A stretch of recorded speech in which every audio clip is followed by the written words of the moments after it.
everybody. I'm here to introduce our next webinar.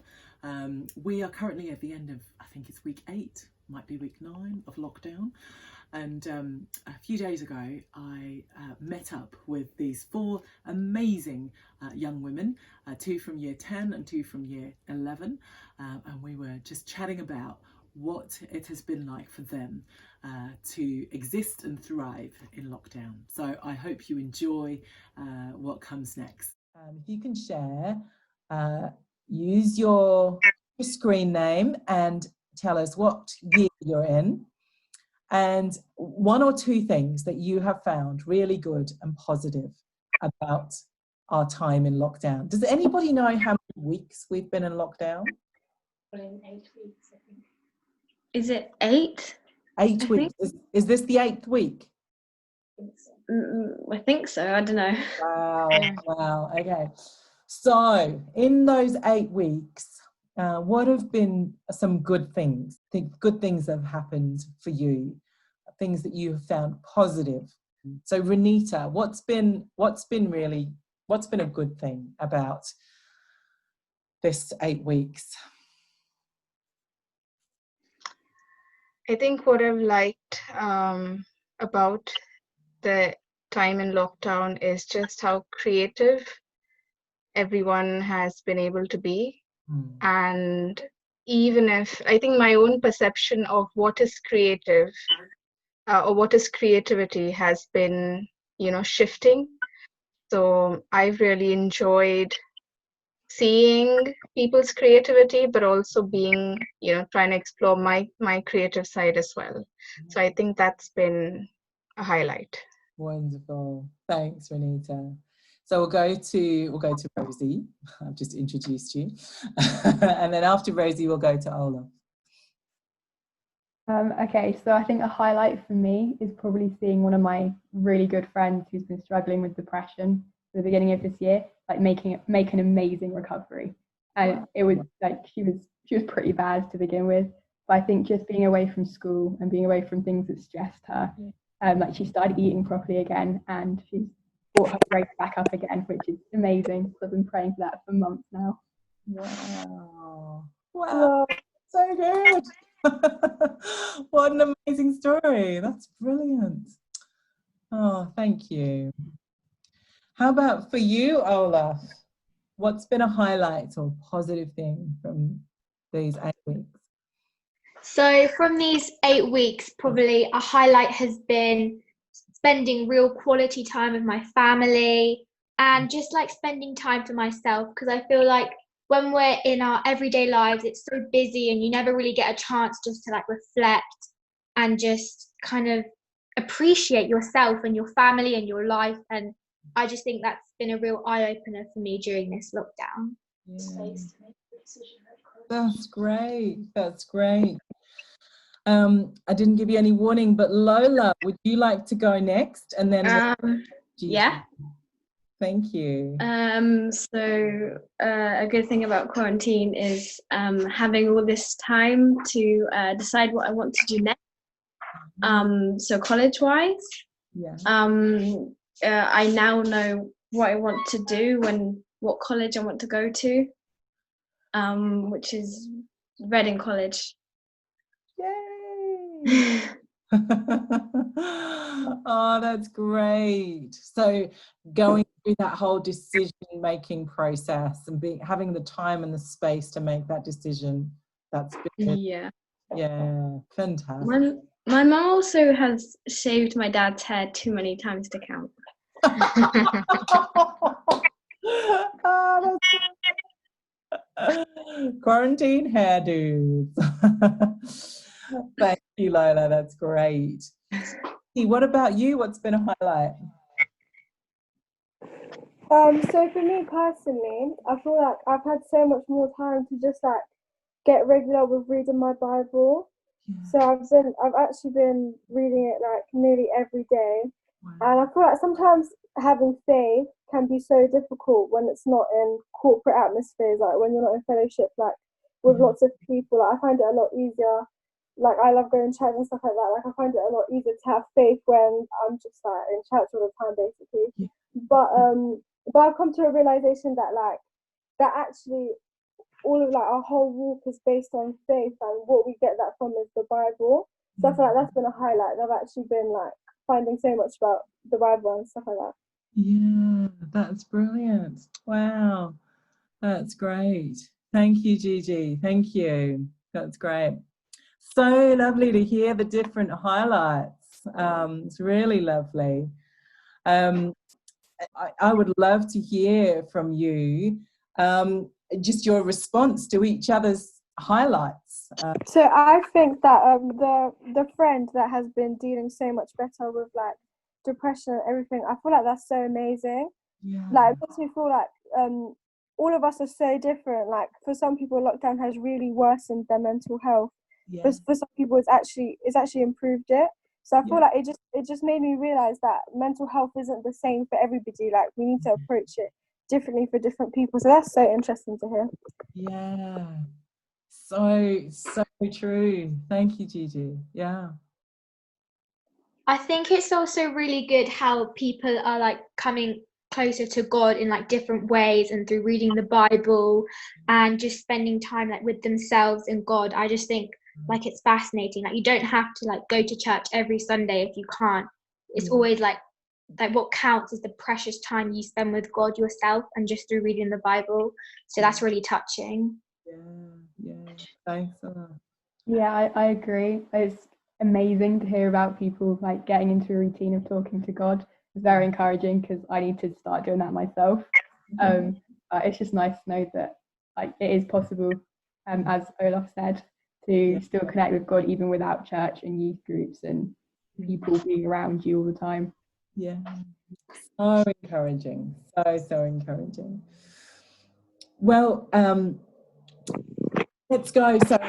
So that's been sharing some of the highlights, and you can come back to responding to other people and stuff. You can do that in the midst of what we're doing now.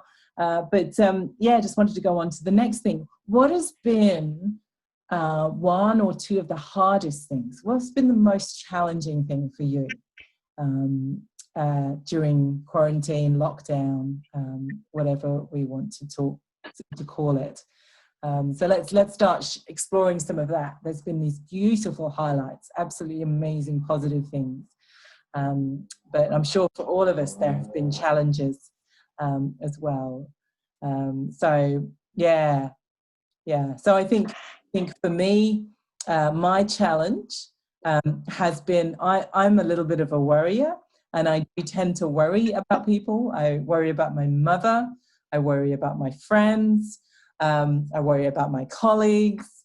I was sharing with my friends this morning that last 2 nights I've had nightmares about people, or in one case it was a puppy that I was looking after, and then something happens to them, and something bad happens to them, and I think it's because there's a part of me that is worried about people. There's worried about people who might be struggling at the moment.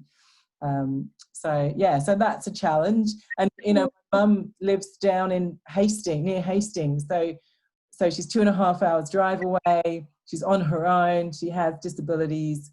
So there's not a huge amount I can do. I can phone, I can encourage her, I can help her with stuff online.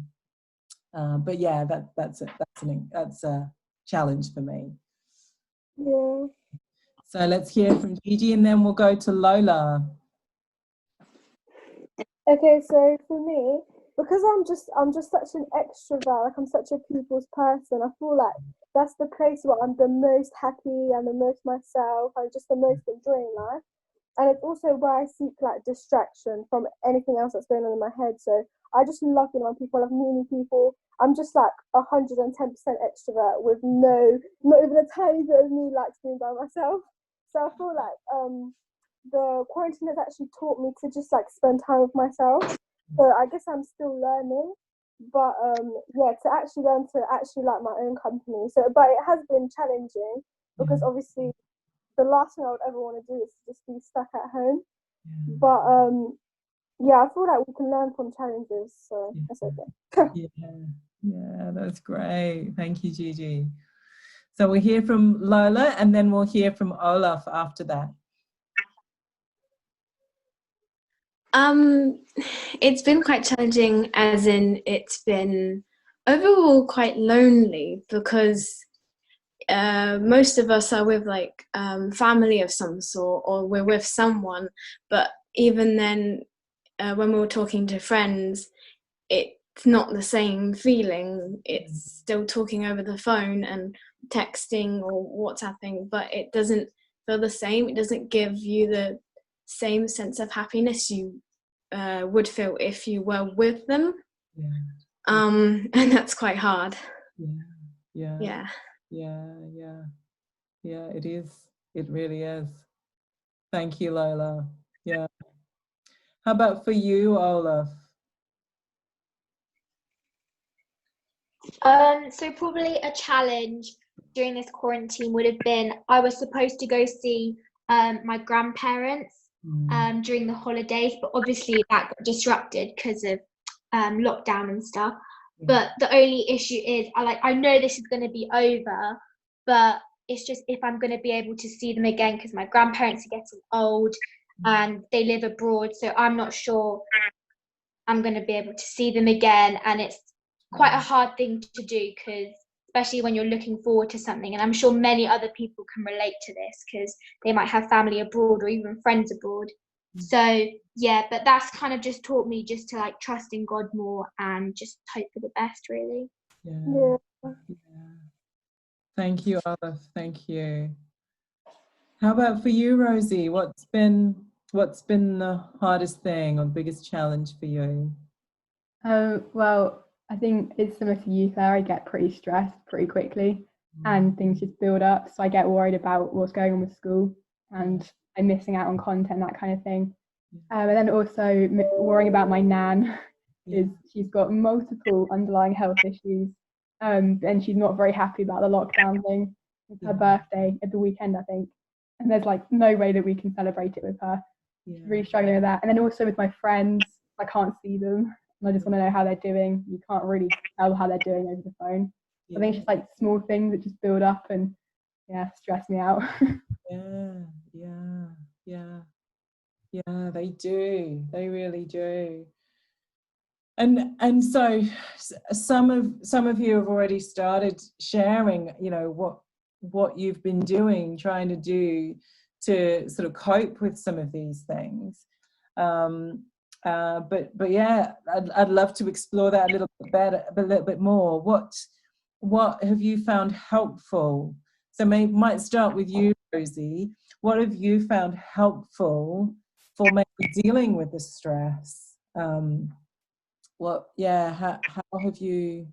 And maybe you haven't found anything yet, but love to hear a bit about your experience of that, Rosie. Well, there's a couple of things that I've kind of taught myself to do, like journaling really helps, and just writing everything down. And then also just making sure I don't spend too much time checking the news and checking social media, because just watching it sometimes gets you a little bit worked up because a lot's going on. And just staying in contact with friends, making sure that I'm always asking how they're doing, video calling them, that kind of thing. Yeah. That's brilliant. That's brilliant, Rosie. And those are three significant choices that you've made. Like you've chosen to journal, to try and process stuff. You've chosen to contact your friends and stuff. And you've chosen what you listen to, what you look at. You know, how much you're on social media, how much. And so just being a guard, putting a guard around what comes to you, that sounds so wise. Yeah, nice one. Thanks, Rosie. What about for you, Olaf? What have you found helpful? Obviously it's a huge thing, dealing with the thought of that you may not see your grandparents, having lost that opportunity to go and see them. And obviously you said trusting God, and that's a huge piece. So love to hear a little bit more about that, or anything else that you're finding helpful to get through some of the challenges of lockdown, Olaf? So yeah, I think, as I said, it's a really important factor to like trusting God. But I also think that I've tried to like look at it in a positive light, if that makes sense, because in life, obviously, things are going to be thrown at us that are out of our control. But I feel like it's a really good opportunity to take those things and find solutions and find ways that you can deal with them. For example, every day I've made sure to Skype my grandparents and to at least see them through that way, because I'm not gonna let the airport stop me from seeing them. So I think it's really important to find solutions and turn that negative into a positive if possible. And I think that's a really good way to make myself feel better and make others feel better. Yeah, that's brilliant. Thank you, Olaf. Thank you. How about for Lola? What have you found? How have the loneliness? Yeah, what have you found helpful? For lots of different things, I guess. Okay. One of the simpler things is, it sounds a bit silly, but just simply getting changed in the morning, like not staying in pajamas or not laying around, just getting dressed and having a sense of doing something, I guess. Yeah. We try to keep in touch with people as much as we can. So on Saturday nights, what we do is there's about maybe 6 or 7 of us, eight of us, and we put subjects on our group chat and then make them into a quiz. So on Saturday night, 2 people will host a quiz, and then everyone else competes. That's brilliant. Yeah, we do it via Facebook. Right. Video. Yeah. And I think lastly, just sitting in the garden a lot. Yeah. It's very calming and nice. Yeah. And you love nature, don't you? Yeah, I do. Yeah. We see a lot of birds here. We see so many. We've seen woodpeckers and nuthatches and squirrels. We've seen loads of different types of birds. Yeah, that's beautiful. That's really beautiful. That's great. Thank you, Lola. And what about for you, Gigi? How have you been managing and coping with, not being able to be around people, which is where you get your energy from? Yeah, so I feel like God's always with me anyway. So I feel like trusting God is the one thing that I'm learning to do. And the ways which I personally do it is just like playing worship music all day. Like I've literally fallen in love with just listening to worship music. So I remember this worship leader once said that like sometimes we sing because we know it's true, but sometimes we sing until we know it's true. Yeah. So that's the one thing that's helped me. And also I've put scriptures like just on my wall and some around the house to remind myself that like this virus and stuff actually won't come near me or my family, and etc. So I feel like I've just been saying it over my life that I trust God, even if sometimes I don't. So that it comes. So that's been really comforting for me. Yeah, that's so great. That's great to hear. Yeah, you guys are incredibly wise. I'm not sure that I would have done all that when I was 15, 16. Yeah, my goodness. That is just so encouraging to hear. Really encouraging to hear. Yeah. And I think for me, with the worry and stuff, similar to what Rosie and Gigi both shared.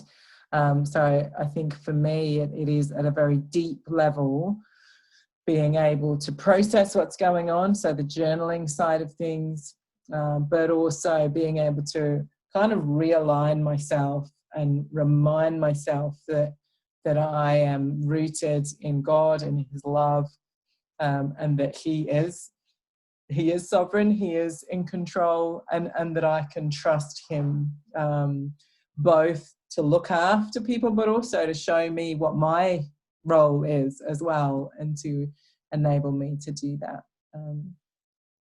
So yeah, so this has been an incredibly rich time, and yeah, who would have thought 9 weeks ago, who would have thought that, you know, what was ahead of us, and incredible richness and positive, and just, yeah, beautiful things, but then also kind of pretty significant challenges for all of us, but then somehow, from those challenges, that ability to find ways to at least cope with them, and live with them, and you know, some of the challenges aren't, like, you know, they're not the sort of things that you can just fix. You just turn a switch and, oh, they're gone. But they're with us, and we're just having to learn new ways of being. And you guys, yeah, shared some really lovely stuff, just really inspiring stuff with that. So thank you. Look, we're going to wrap up, I think, now, but we're going to wrap up by another round. So I would just love to hear from each person again. So what's something that you would like to take away from our time together? Something that has inspired you and that has encouraged you, that you're going to take away, something you've seen for the first time, anything like that. What's something you're going to take away? And then what is something that you would like to encourage? What's an encouragement you would like to bring to the group, and anybody else who might listen at some point? So Lola. That lots more people are focusing on mental health and sorting it out in this time, Yeah. and not just leaving it or pushing it aside for once. Most of my friends have things going on like that, so it's a nice reassurance. Yeah. And I'd probably just say the only way is up. Yeah. There's nothing else can, like, bring us down after we've been in this. Nothing will compare to it. Yeah. So we can only go up and succeed, I guess. Yeah, that's brilliant. Thank you, Lola. Thank you. And I didn't give anybody else a heads up. So let's go Rosie, Olaf, and then Gigi. So yeah, what's something you're taking away from this time together, and what we've shared, and what's maybe an encouragement you'd like to leave with the group? I found what Gigi was talking about really encouraging. She was talking about what was I going to say? Like putting scriptures around the house so that you're always like in contact with encouraging things that aren't just going to bring you down. Yeah. I thought that was really encouraging and something that I'm probably going to copy. Yeah.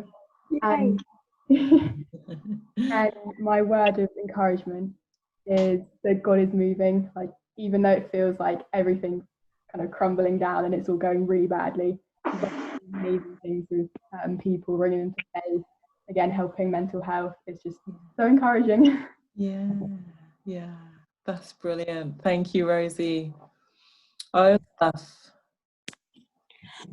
So for me, something I'm taking away from this would definitely be the idea of journaling. Like, I think that's actually a really good idea, just to like write down how you're feeling and just anything that's on your mind. I think that's a really good way to kind of set yourself free and just feel so much better. And probably like a word of encouragement to you guys and to everyone would be that there's always a light at the end of the tunnel, like no matter what. So, and that we're all in this together, like the whole world is going through this. So I just think it's really important to be supportive, trust in God, and just to take this as a positive and in the best way possible. And Brilliant. Thank you, Olive. Thank you. And last but not least, Gigi, love to hear from you. So what I take away from today is definitely what we were saying about journaling. Somebody said about journaling. I feel like I've never done that. Like I've never just wrote what I feel and just to see it on paper. I feel like that would definitely help. So I'll definitely get into that. And I feel like it's actually okay to just like write what we feel or say what we feel. Like we don't always have to like keep it in, especially because when we're out in the world and just living and stuff. Usually we do. So I mean, this is the time where we let it all out, which is also good. But so yeah, my word of encouragement, I think what Rosie said is just so good. Like I feel like the same as her. Like God's actually moving. Like there's a song that even when I don't see it, you're working. Even when I see it, you're working. So I feel like God's actually always working when we don't see it. And there's also a scripture and it says that our sufferings are not even worth comparing to the glory that will come after. So I feel like once we're in paradise with our maker, we'll actually be like all of that suffering, like it was not even that deep, like it wasn't even that bad. So yeah, I feel like that's encouraging to think about. Yeah, that's brilliant. That's so great. Thank you so much. I feel like we should do this every week. Just each other and encourage each other. Oh, that's so lovely. That's so good. Yeah, that's brilliant. And I think for me, what I'm taking away from this, do you know what? One of the big things I'm taking away is that all is going to be well, because just hearing the work that you guys have done to thrive and to find ways of thriving is just phenomenal. And just the way, your encouragements, it's just been really, really powerful. And I just think, yes, go, your generation, because you're going to lead us. You're the ones who are going to lead the world into this better future that Reneta's talking about, that, gee whiz, we can't go back to what it was like before. And it's the next generation that's going to lead us into the future that God has for us, the good future that God has for his creation. So you guys give me hope. It's just been really a huge blessing hearing you and being part of this conversation. So thank you.